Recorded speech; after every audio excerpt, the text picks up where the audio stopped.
Hello and welcome to a very special edition of 35mm. In a moment, I'll be joined by the man behind what's set to be the most eagerly anticipated film of 2009, and we'll be taking an exclusive first look at the movie's trailer. So far, lips have been sealed tighter than one of William Shatner's facelifts, but hopefully director JJ Abrams will tell me more. In the meantime, here's what we know so far. 30 seconds and counting. Astronauts reported fuel good. T-minus 25 seconds. The eyes of the world now look into space. Godspeed, John Glenn. The Eagle has landed. It's one small step for man, one giant leap for mankind. Space. The final frontier.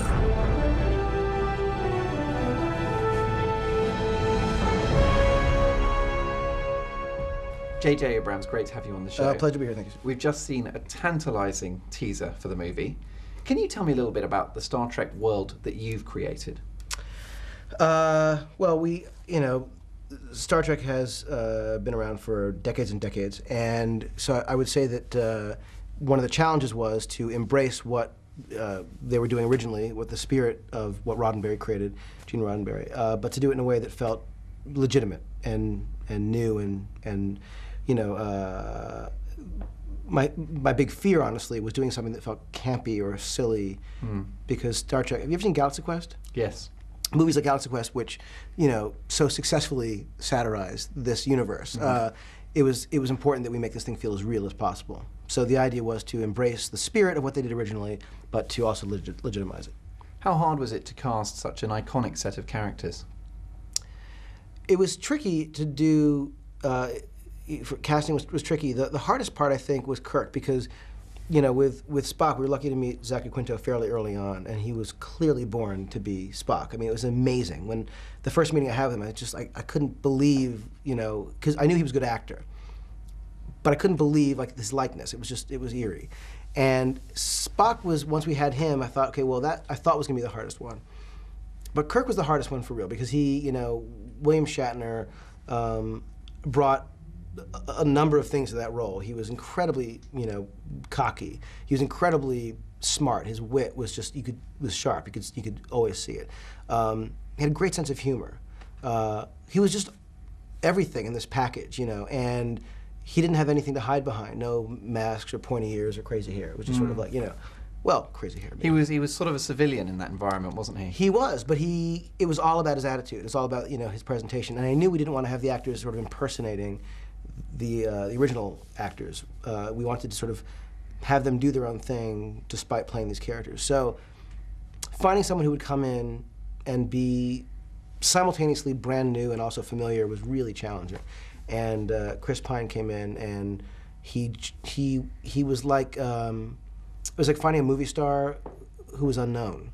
And so a lot was riding on Chris and Zach's shoulders to sort of, help make this thing work, and they just completely, brought their A game. Your work goes beyond, exciting action sequences, although that's part of the, the thing that you bring to viewers. But in terms of a movie like this, the big ideas, the themes, what are they? Well, I think that, first of all, Star Trek is an incredibly optimistic world. That Roddenberry was basically positing that we not only live, but we thrive, and that we all work together, not just interracially, but interspecies. And that the idea of Star Trek, I mean, when you think about it, trekking through stars is like trekking through space and discovering, the final frontier, and it's something that you just kind of take for granted. You think it's sort of silly, but if you actually think about that notion, it's a very optimistic one. So part of this, what I love about the world of Star Trek, even before you get to this film, I loved its optimism. And I think that specifically this movie, this is an origin story about people who are incredibly different, who come together. It's a family on this ship. And to see Kirk at the beginning is this incredibly cocky, when you first meet him, he's aimless. Guy who's like really looking for his place, doesn't know how to use his power, And then you've got Spock, who is this very sort of logical character, but also conflicted because he's half human. And these two characters that are sort of like, they're sort of yin and yang, and they come together, and it's sort of like two brothers in a way, that, you know, their story. So I think that the themes of the movie, beyond obviously, you know, there's definitely good versus evil. Eric Bana plays an incredibly scary bad guy who is, you know, has a great story, and I think he's just incredible in the movie. You definitely have good versus evil, but even the good in the movie is sort of defined, and you see that it's a film about kind of good coming together. So it's a very optimistic film in that way, and, you know, to me, it's the thing that I'm the happiest about, which is that we actually, I think, realized that goal, which is to really invest in and love the characters that go up against the bad guy. And perhaps that we interact with those characters as real people rather than these sort of, you know, far-flung caricatures. Well, I feel like, you know, in fairness to the original series, I think that they were really well, you know, written and really well performed, and they were great. And they were great in large part because of the actors who were playing them. The challenge of finding people who would make them relevant and feel real today was the thing that I think was probably the hardest to do, and I'm happy to say I think we succeeded. We're about to see the trailer for the movie, about which I'm hugely excited. Oh, excellent. In terms of pre-publicity and trailers and teasing, I mean, how hard is it for you to sort of strike that balance between giving the audience quite a bit of information so that they're you know, completely primed, but at the same time not giving the game away? I think the goal for the trailer was to, at the beginning of the trailer, and you'll see, to begin Earthbound. I think you hear Star Trek and you expect, you know, the first shot to be some, you know, spaceship flying. That was a spaceship sound. It was very good. Did you use that in the original, in the film? Sampled that, Very and good. I enhanced it with someone else going. So But you're not being credited because you're bigger than that. No, I didn't want to even talk about that, the credits, but it's an arbitration. Hopefully I'll get a credit. Whooshes. But now I've got the question. No, we wanted to start the trailer and have it be Earthbound, begin the thing, and you'll see how we did that. And the idea was to sort of show the scope of the movie, but also make it clear that this is a story about these two characters, Kirk and Spock, and how it's their conflict, it's the central to the movie. And really just basically give a taste of what is to come, because you may know about Star Trek, but I think that the version of Star Trek that you're about to see is unlike any you've seen before. Well, we're really excited about seeing the movie. It comes out in May, and perhaps you'd like to introduce the trailer. I'd be honored. Ladies and gentlemen, this is the trailer for Star Trek. I hope you like it, but I'm thrilled to get to show it to you, and I'm hoping you see the film when it comes out in May. Star Trek.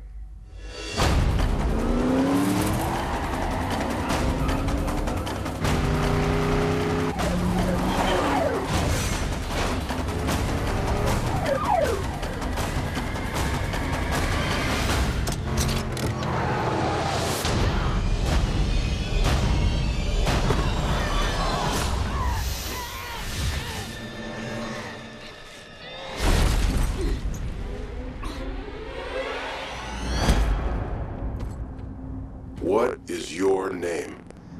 My name is James Tiberius Kirk. You've always had a hard time finding your place in this world, haven't you? Never knowing your true worth. You can settle for a less than ordinary life. Or do you feel like you were meant for something better? Something special? You will always be a child of two worlds, and fully capable of deciding your own destiny. The question you face is, which path will you choose?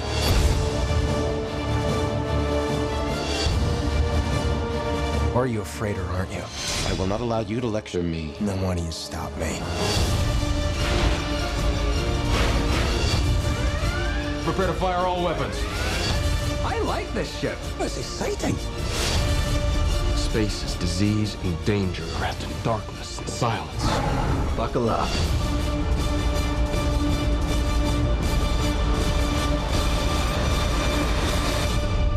The wait is over.